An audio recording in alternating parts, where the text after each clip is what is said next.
नमस्कार। आप सुन रहे हैं कहानी गोल्ड। आइए दोस्तों सुनते हैं पूनम अहमद जी की लिखी कहानी यही सच है।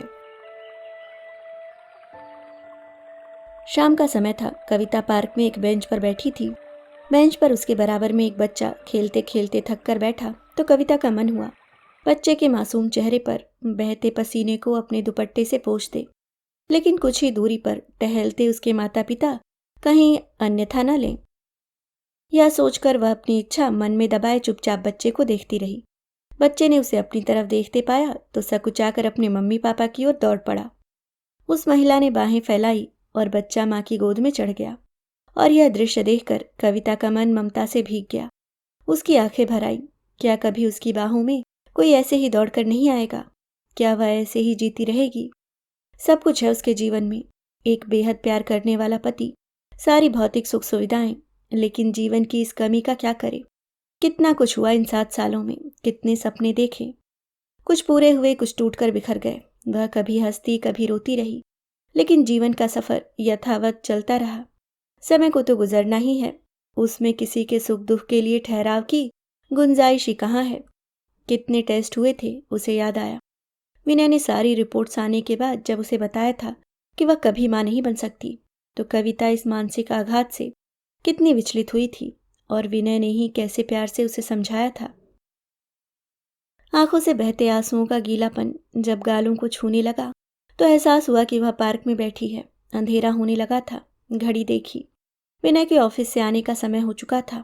घर चलना चाहिए सोचकर पार्क में खेलते बच्चों पर एक नजर डालकर वह उदास मन से लौट आई, और विनय के आते ही उसका मूड एकदम बदल गया। विनय की प्यार भरी बातों ने उसके चेहरे की उदासी को हमेशा की तरह हंसी में बदल दिया। चाय बनाते बनाते उसे कभी कहीं पढ़े हुए इमर्सन के एक निबंध फिलॉसफी ऑफ कंपनसेशन की पंक्तियां याद आई। निबंध के अनुसार प्रकृति और जीवन मनुष्य की हर त्रुटि, हर हानि, हर अभाव का कोई न कोई मुआवजा किसी न किसी रूप में अदा कर देते हैं। जीवन के मुआवजे सदा ही प्रदर्शनात्मक नहीं होते।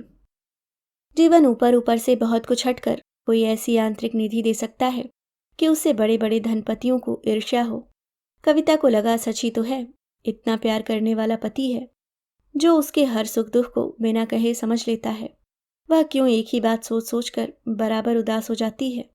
दोनों चाय पी ही रहे थे कि लखनऊ से विनय के बड़े भाई अजय का फोन आया।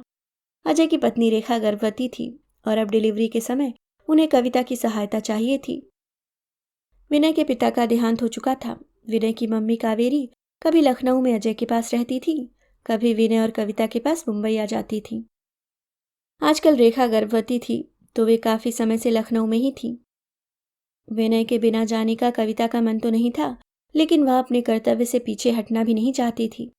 रेखा के माता पिता इस समय विदेश में अपने बेटे के पास थे और डिलीवरी के समय कावेरी अकेली सारा काम संभाल नहीं सकती थी। कविता को ही जाना था। कविता को उदास देखकर विनय ने वादा किया कि वह भी छुट्टी लेकर बीच में लखनऊ का चक्कर लगाएगा। विनय ने कविता का फ्लाइट का टिकट बुक करा दिया। दूसरे ही दिन वह रेखा के पास पहुंच गई। सब उसे देखकर खुश हो गए। रेखा किसी भी समय बच्चे को जन्म दे सकती थी। रेखा की एक बेटी अनन्या 4 साल की थी। वह चाची चाची कहकर कविता की गोद में चढ़ी रहती। वह कविता से बहुत घुल मिल गई थी। रेखा ने भी चैन की सांस ली कि अब उसके हॉस्पिटल में रहने पर अनन्या परेशान नहीं होगी, कविता उसे संभाल लेगी। कुछ समस्या होने पर डिलीवरी के लिए रेखा का ऑपरेशन करना पड़ा और उसने एक स्वस्थ बेटे को जन्म दिया। बेटे का नाम अपूर्व रखा गया। कावेरी हॉस्पिटल में रहती। कविता कुछ देर हॉस्पिटल और फिर घर आकर अनन्या को और बाकी काम संभाल लेती। नन्हे अपूर्व को जब कविता अपने हाथों में लेती तो उसे वह सुख दुनिया का सबसे बड़ा सुख लगता। अपूर्व के छोटे छोटे हाथ पैरों की छोटी छोटी उंगलियों और उसके बालों को छूती तो किसी और ही दुनिया में पहुंच जाती। उसे लगता मातृत्व एक भावना है जो कोख से नहीं बल्कि हृदय से बहती है। मातृत्व एक छोटा सा शब्द है जो अपने आप में पूरा संसार समेटे है। यह एक ऐसा सुखद एहसास है जो कई जिंदगियों को बदल देता है। कावेरी और रेखा दोनों ही उसकी मनोदशा समझती थी। सब उससे बहुत ही प्यार से पेश आते थे।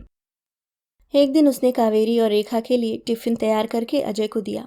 अजय ने कहा, मेरा खाना टेबल पर रख देना, मेरे पास चाबी है, तुम अनन्या के साथ सो जाना, मुझे शायद थोड़ी देर हो जाएगी। ठीक है भैया। कहकर कविता ने गेट बंद किया। अनन्या के कमरे में उसके साथ लेटकर उसे सुलाने लगी। उसकी आंख भी लग गई। अचानक लाइट गई तो कविता की आंख खुली। देखा अजय भैया अभी तक नहीं आए थे। उमस और गर्मी से परेशान होकर वह छत पर चली गई। छत पर चांदनी फैली हुई थी। उसे विनय की याद आ गई। हवा के झोंके उसकी उदासी को थपकने लगे, लेकिन इन थपकियों ने उसके दिल को और उदास कर दिया। कविता पसीना सुखाने के लिए बाल खोलकर उंगलियों में कंघी से करने लगी। हवा ने जल्दी ही गर्मी से उसे छुटकारा दिला दिया। बाल लहरा रहे थे और अचानक अजय उसके सामने आकर खड़ा हो गया, बेहद करीब। उसे देखकर कविता ऐसे अचकचाई कि आंखें फाड़े उसे देखती रह गई। अचानक वह कुछ घबराई और उसका दिल जोर से धड़कने लगा। चांद की रोशनी में भी अजय की आंखों की चमक में कुछ ऐसा था जो कविता को पल भर के लिए कुछ खटका। कविता ने ही उस अजीब से पल का मौन तोड़ा। भैया आप कब आए? आपने खाना खाया? अजय ने नमे गर्दन हिलाई। चलिए आपका खाना लगा देती हूँ, कहकर वह नीचे आ गई। लाइट आ चुकी थी। अजय चुपचाप बैठकर खाना खाने लगा। इस दौरान अजय ने कोई बात नहीं की। कविता ने स्वयं को सामान्य दर्शाते हुए पूछा, भाभी और अपूर्व कैसे हैं? ठीक हैं, बस इतना ही कहा अजय ने। अच्छा भैया अब मैं सोने जा रही हूँ। अनन्या सो रही है आपके कमरे में। कविता अपने रूम में आई। कोई आहट पाकर जैसे ही मुड़ी, पीछे अजय दरवाजा बंद कर रहा था। कविता चौंक पड़ी, गुस्से से बोली, भैया यह क्या? आप यहाँ से फौरन चले जाइए। अजय ने कुछ नहीं कहा और उसकी तरफ हाथ बढ़ाकर उसे अपनी ओर खींच लिया, फिर बेड पर जबरदस्ती लिटा दिया। कविता ने अजय की गिरफ्त से छूटने की भरपूर कोशिश की, लेकिन कविता की नाजुक देह ज्यादा देर तक अजय की बलिष्ठ देह का विरोध नहीं कर पाई। कविता छटपटाती रह गई। तन मन छलनी छलनी हो गया। इस कुकर्म के बाद अजय कमरे से निकल गया। कविता व्यथित परेशान भीतर बाहर जैसे एक आग में झुलसती सुलगती रही। उसे लग रहा था जैसे कमरे की छत, दीवारें आदि सब भरभरा कर ऊपर आ गिरेंगी। एक भयानक भूकंप, सर्वस्व उजाड़ देने वाला भूकंप। सब कुछ तहस नहस कर जैसे उसके ऊपर से गुजर गया था। मन हुआ इसी समय विनय को फोन करके उसके बड़े भाई की चरित्रहीनता के बारे में बताए। कविता ने अपने कपड़े व्यवस्थित किए, मुंह पर पानी के छींटे मारे, तब जाकर उसे थोड़ा होश आया। सारी रात क्रोध व घृणा में उठती बैठती रही। सुबह हुई तो रात की घटना दुस्वप्न की तरह दिल में चुभ रही थी। नहाने गई तो देर तक नहाती रही। वह अपने शरीर से रात की सारी कालिक धो डालना चाहती थी। जब नहा कर निकली तो शरीर के साथ ही उसका मन भी काफी कुछ धुल चुका था। कविता ने अपने आप को संभाला। उसने सोचा एक भयानक दुर्घटना जिसमें उसका कोई दोष नहीं है के चलते अपनी बसी बसाई गृहस्थी में आग लगा देना समझदारी नहीं होगी। विनय के दिल में अपने भाई के लिए बहुत ही प्यार व आदर है। रिश्तों में दरारें पैदा हो जाएंगी, परिवार की बदनामी होगी, रेखा भाभी को कितनी तकलीफ पहुंचेगी, माँ को कितनी शर्मिंदगी होगी, अनुमान लगाना मुश्किल न था। इसलिए उसने सोचा कि इस बात को यहीं भुला देना ही ठीक रहेगा। कमरे से बाहर आई तो देखा अजय अनन्या को लेकर हॉस्पिटल जा चुका था। सोचा अच्छा ही हुआ, इस समय अजय भैया यहाँ नहीं है। भैया शब्द सोचते ही मन कसैला हो गया। उसे सारे रिश्ते एकदम झूठे से लगे। इतने में विनय का फोन आ गया। कविता उसकी आवाज़ सुनते ही फूट फूट कर रो पड़ी। विनय परेशान हो गया। उसे यही लगा कि वह उसके बिना उदास है। विनय ने कहा, कविता मैंने बहुत कोशिश की लेकिन कुछ ज़रूरी काम है, मैं नहीं आ पाऊंगा। जैसे ही भाभी घर आए तुम आ जाना, मैं माँ से बात कर लूँगा। कविता फ़ोन रखने के बाद भी बहुत देर तक सिसकती रही। अब वह यहाँ एक दिन भी रुकना नहीं चाहती और अजय का तो चेहरा भी देखना नहीं चाहती थी। मैरी आई तो उसने सब साफ सफाई करवाई, घर के काम बुझे मन से निपटाए। अजय लंच के समय आया तो वह खाना रखकर अपने कमरे में चली गई। जब अजय ने दरवाज़ा नॉक किया तो वह चौंक गई। उसे इसकी उम्मीद नहीं थी। कविता ने दरवाज़ा नहीं खोला तो अजय ने बाहर से ही कहा, कविता कुछ कहना है, एक बार सुन लो। कविता ने दरवाज़ा खोला तो अजय सिर झुकाए खड़ा था। नजरें नीचे किए बोला, जो कुछ हुआ उसके लिए मैं शर्मिंदा हूँ, हो सके तो मुझे माफ़ कर देना, सॉरी। कहकर अजय चला गया। कविता को बहुत गुस्सा आया। घर में आई छोटे भाई की पत्नी की इज्जत से खेल कर बाद में माफ़ी मांग लेना पुरुष के लिए कितना आसान है, सोचकर उसे घिन सी आई। अजय जा चुका था। उसी दिन रेखा डिस्चार्ज हो गई तो कविता की जान में जान आई। उसका उतरा मुंह देखकर कावेरी और रेखा चौंक गई। रेखा ने उसे गले से लगाया तो कविता की आंखें भर आईं। बस उसने तबीयत ढीली होने का बहाना बना दिया। अगले ही दिन विनय ने फोन पर कविता के बिना होने वाली खाने पीने की परेशानियों का जिक्र किया तो कावेरी ने ही कहा, अब कोई परेशानी नहीं है, मैं कविता को वापस भेज देती हूँ। 2 दिन बाद ही कावेरी ने अजय से कविता का टिकट बुक करने के लिए कह दिया और कविता मुंबई आ गई। विनय की बाहों में सिमटते ही कविता फिर रो पड़ी। विनय ने इसे अपने से दूर रहने का कारण समझा। कविता ने विनय को कुछ नहीं बताया। इसका एक बड़ा कारण यह भी था कि अगर दोनों भाइयों का रिश्ता बिगड़ जाता तो कावेरी को बहुत दुख होता, और अनाथ कविता को कावेरी में हमेशा एक ममतामयी माँ दिखाई दी थी और वह उन्हें दुख नहीं पहुंचाना चाहती थी। लगभग 2 महीने बाद कविता के जीवन में वह दिन आया जिसका उसे सालों से इंतजार था।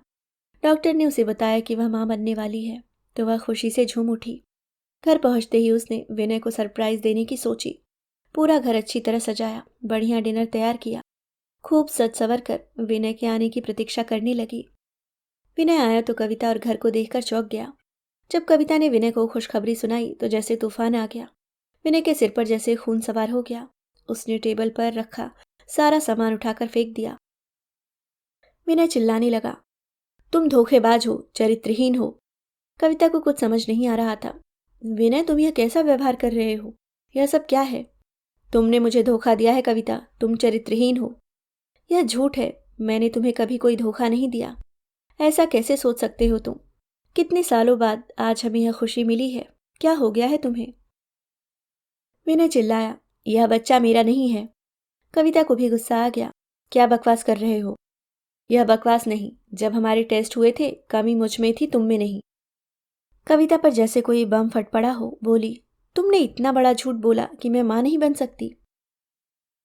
एक तो यह मेरा पुरुषोचित अहम था कि मैं अपनी कमजोरी स्वीकार नहीं कर सका, और दूसरे, मैं डरता था कि कहीं संतान की इच्छा में तुम मुझे छोड़ न दो। विनय का स्वर पिघल। मैं तुमसे बहुत प्यार करता हूँ कविता, मैं तुम्हारी इस भूल को भी माफ कर दूंगा, लेकिन इस बच्चे को स्वीकार नहीं कर पाऊंगा। कोई भूल नहीं की है मैंने, मेरे मन में आपके सिवाय कोई नहीं था। मैं तो एक हादसे का शिकार हो गई थी। आपको इसलिए नहीं बताया कि मैं उस बुरे सपने को खुद ही भूल जाना चाहती थी, लेकिन दोनों ही पुरुषों ने मेरे साथ छल किया है। आपने संतान न होने का दोष मेरे सिर मढ़ दिया, खुद महान बन बैठे, और मैं यह सोचकर अपराध बोध में ग्रस्त रही और इसी दुख में जीती रही कि मैं आपको संतान नहीं दे सकती, और दूसरे पुरुष ने अपनी हवस पूरी करने के लिए। कविता ने कहते कहते अपने गालों पर बहते आंसू पोंछे, फिर दृढ़ स्वर में बोली, लेकिन मैं अपने साथ और छल नहीं होने दूंगी। यह मेरा बच्चा है, इसकी माँ भी मैं हूं और बाप भी। कविता की आवाज फिर भर्रा गई। कमरे में मरघट का सा सन्नाटा फैला हुआ था। फर्श पर पड़े बर्तनों का खाना कांच के टूटे टुकड़े जैसे। अभी कुछ देर पहले एक तूफान आया था जिसने कविता के संपूर्ण अस्तित्व को ही नहीं, बल्कि उसकी आस्था, विश्वास को भी छलनी कर दिया था। विनय भी सिर झुकाए चुपचाप बैठ गया था। कविता ने ही फिर कहना शुरू किया, मैंने पतिव्रत धर्म का हमेशा पूरे मन से पालन किया है, कभी पर पुरुष के बारे में नहीं सोचा, लेकिन मैं अपने नारित्व के साथ छल नहीं करूंगी। मातृत्व मेरा अधिकार है और मैं इस बच्चे को जन्म दूंगी। नहीं कविता, मैं इस बच्चे को स्वीकार नहीं करूंगा। तुम एबॉर्शन करवा लो, मैं तुम्हें बहुत प्यार करता हूं, हम दोनों नई शुरुआत करेंगे। नहीं, मैं इस बच्चे को नहीं मारूंगी। तुम्हें यह स्वीकार नहीं है तो मैं ही घर छोड़कर चली जाऊंगी। काफी देर तक दोनों में बहस हुई। फिर कविता ने कहा, ठीक है, मैं चली जाती हूँ। जो भी कुछ हुआ उसमें इस नन्ही सी जान का क्या कसूर है? कविता ने चुपचाप खड़े होकर पल भर सोचा, फिर अपना सामान बैग में भरने लगी। उसे जाता देख विनय सिसक उठा, रुक जाओ कविता, मुझे माफ कर दो, यह तुम्हारा घर है, मैं तुम्हारे बिना नहीं रह पाऊंगा। मैं भी नहीं जाना चाहती, लेकिन मेरा बच्चा इस दुनिया में जरूर आएगा। ठीक है, मुझे मंजूर है, जैसा तुम चाहो। अच्छी तरह सोच लो विनय, यह सारी उम्र की बात है। विनय ने कविता का हाथ पकड़ लिया। मैं पल भर को स्वार्थी हो गया था, क्रोध में आकर पता नहीं क्या क्या तुम्हें कह बैठा। तुम मेरी हो, तुम्हारा अंश भी मेरा है, मैं उसका पालन पोषण करूंगा तो वह मेरा ही होगा ना। मैंने तुम्हारा दिल बहुत दुखाया है, मुझे माफ कर सकोगी ना? लेकिन क्या आप उसके बाप के बारे में जानना चाहेंगे? पूछते पूछते कविता का स्वर कांप गया। बस तुम इसकी माँ हो, मैं इसका पिता। तुम मेरी हो और यह हमारा है, यही सच है। कहते कहते विनय ने कविता को अपने सीने से लगा लिया। कविता की आंखें भर आई। जीवन में आए इस परिवर्तन के लिए दोनों ने अपने आप को मानसिक रूप से तैयार किया। धीरे धीरे उन्होंने बदली परिस्थितियों में खुद को ढाल लिया। जीवन अब सामान्य गति से चलने लगा था। पहले शिशु के जन्म का स्वाभाविक उत्साह तो विनय के स्वभाव में ज्यादा स्पष्ट नहीं था, लेकिन कविता के शारीरिक परिवर्तनों पर वह सामान्य रूप से बात करता। कविता की भविष्य की योजनाओं में रुचि दिखाता। कविता के चेहरे पर रहने वाली चमक उसे अच्छी लगती। कविता उसकी मनोदशा समझती थी, स्वयं को भरसक सामान्य रखती। इधर लखनऊ में रेखा भाभी यह खुशखबरी सुनकर बहुत प्रसन्न हुई थी। उसे कविता हमेशा अपनी छोटी बहन जैसी लगती थी। देवरानी जेठानी के रिश्ते को अनदेखा कर दोनों ने हमेशा एक दूसरे को सगी बहनों जैसा प्यार व सम्मान दिया था। कुल मिलाकर देखने में सब सामान्य था। फिर वह दिन भी आ गया जब कविता ने एक स्वस्थ व सुंदर बेटे को जन्म दिया। लखनऊ से कावेरी और रेखा भी बच्चों के साथ आ गई थीं। अजय नहीं आया था। कविता को मन ही मन यह ठीक लगा था। वह अजय का सामना करना भी नहीं चाहती थी। कावेरी घर पर रहकर घर के काम और बच्चों को देख लेती और रेखा कविता के पास हॉस्पिटल में रहती। एक दिन कविता ने रेखा से कहा, दीदी आप ही रखना इसका नाम। रेखा हंस पड़ी। ठीक है, दिव्यांशु कैसा रहेगा? बहुत अच्छा है, बस यही है इसका नाम। रेखा रात दिन कविता और दिव्यांशु का ध्यान रखती। कविता हॉस्पिटल से घर आ गई तो उसे लगा कि कावेरी कुछ गंभीर है। उसने पूछा भी, माँ क्या तबीयत ठीक नहीं है? कावेरी ने जबरदस्ती मुस्कुराते हुए कहा, नहीं नहीं, मैं बिल्कुल ठीक हूँ, तुम्हें ऐसे ही लगा होगा। विनय ने जब बच्चे को गोद में लिया तो उसे शुरू में तो बहुत अजीब लगा, लेकिन धीरे धीरे वह उस नन्हे से अस्तित्व के आकर्षण में बदता चला गया। अतीत में जो कुछ हुआ था उसने अपने दिमाग से निकाल फेंका था। अनन्या का स्कूल था, उसकी और ज्यादा छुट्टियां नहीं करवाई जा सकती थीं। सो रेखा बच्चों के साथ चली गई और कावेरी कविता और दिव्यांशु की देखभाल के लिए रुक गई। समय अपनी रफ्तार से चलता रहा। अब दिव्यांशु 7 साल का हो गया था। इस बीच कावेरी कभी लखनऊ कभी मुंबई आती जाती रहती थी।